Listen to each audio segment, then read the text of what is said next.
هیچ کس دیگه نمیده رای. این ترانه مال انتخابات 96. خیلی زور زدن که تنورشو گرم کنن، اما جواب نداره چون هیچکی بهشون رای نمیده.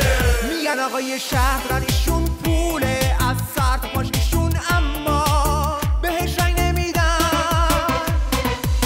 دو در بازی هست تو کارشون، زمین خالی شده خوراکشون، پیراسکو رو به آتیش زده ایشون، ولی بهش رای نمیدن.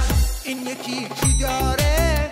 کلید چوبی داره، عشق فرنگی داره، ولی بهش رای نمیدن. بعد یک کشکی داره، چاقوش دسته نداره، کارش بد جوری داره، ولی بهش رای نمیدن.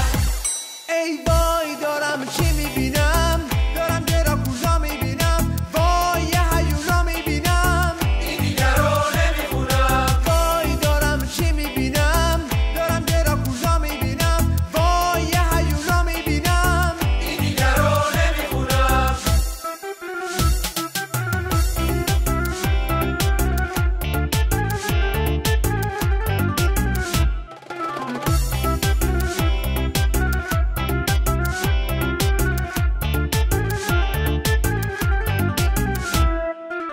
آقا این یکی اصلا تو تنز نمیاد، طرف قاتل بابا آیت الله قتل عامه، بگذریم ازش گوره بابا.